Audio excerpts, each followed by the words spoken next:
front of his store under a big oak tree that he sat on all the time. Anyway, before I met him, I found this place and came out here and studied and worshiped on it day after day, week after week. And I began to pray for it. That I wanted my brothers and I to raise our children here. And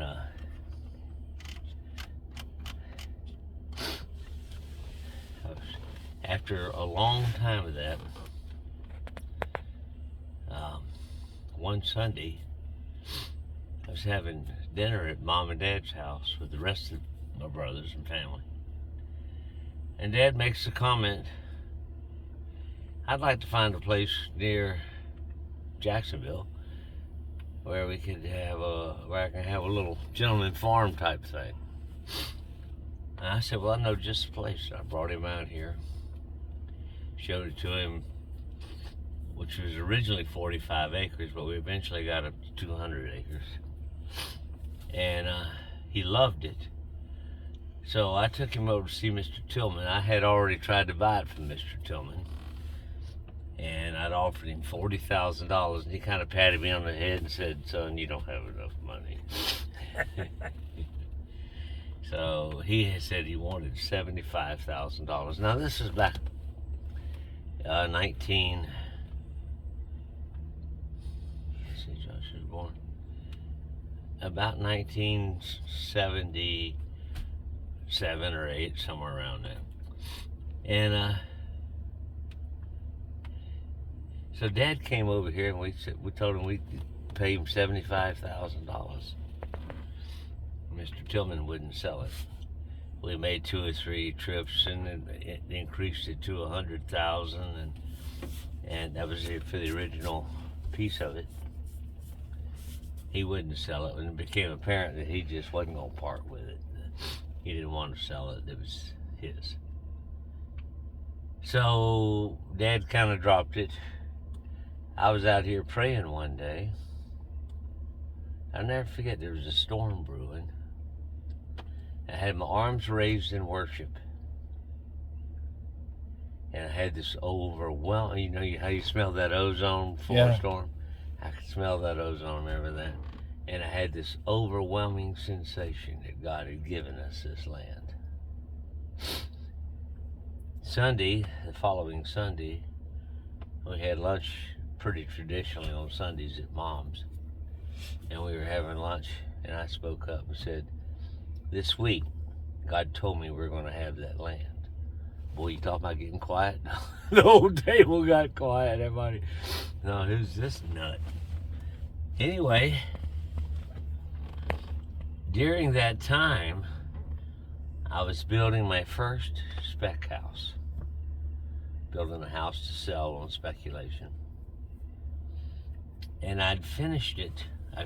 I can't get all the times exactly right, but I finished it. And it sat there for 8 months without the first offer. Wow. Nobody offered to buy it. The price was $34,900.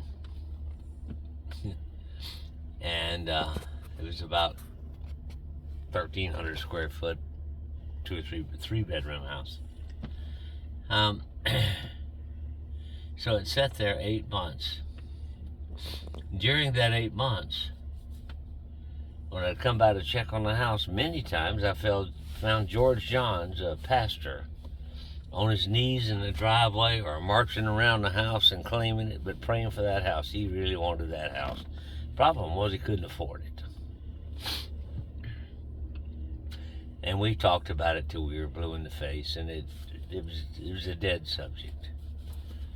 Anyway, about 8 months later, I was sitting in church, and this thought occurred to me to sell that house to George for $24,000, which I would take a loss on it.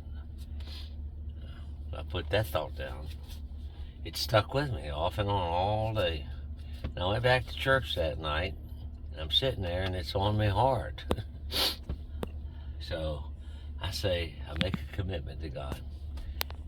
if George comes up and talks to me about this house when the service is over, I'll sell it to him for $24,000, but I am not going to initiate the deal.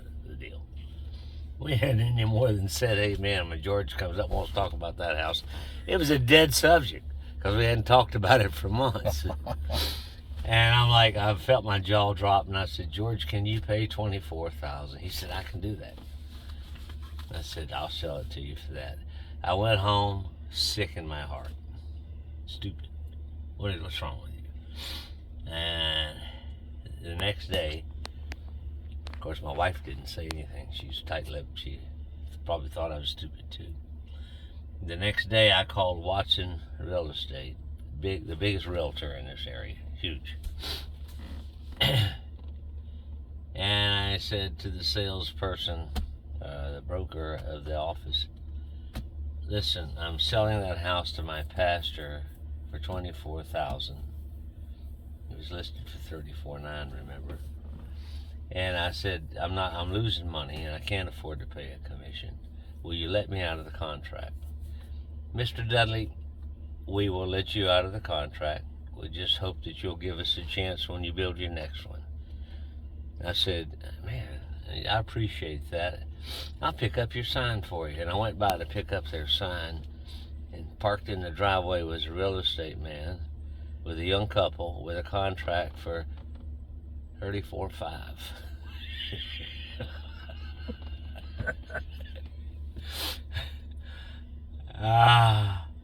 I went, I'm sorry, the house is sold. I got in my car feeling really sick. And I went and took the sign back to Watson Real Estate.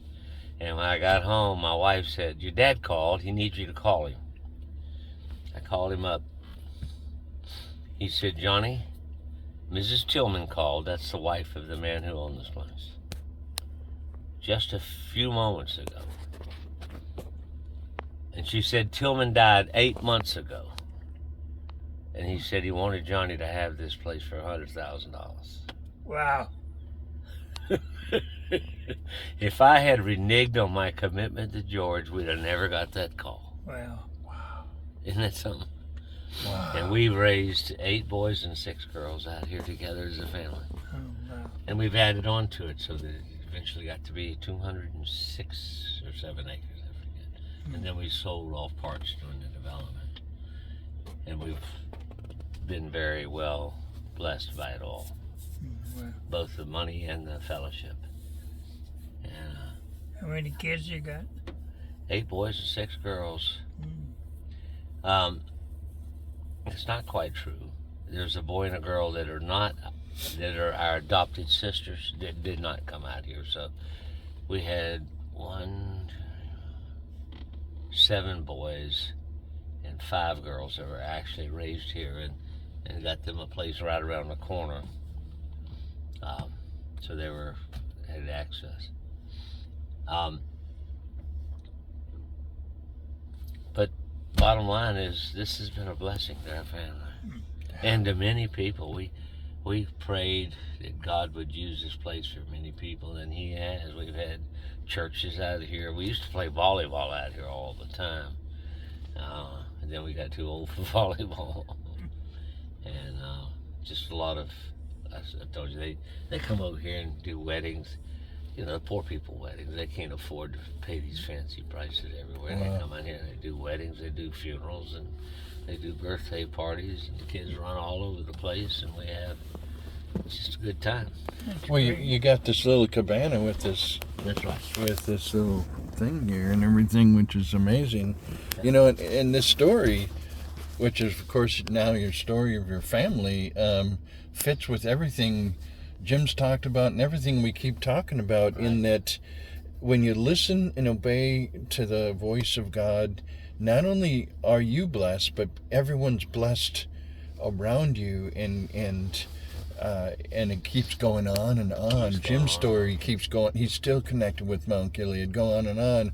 Your story of the family keeps going on and on for generations now. It's like, wow. And we've raised the best boys here, and girls. Amazing.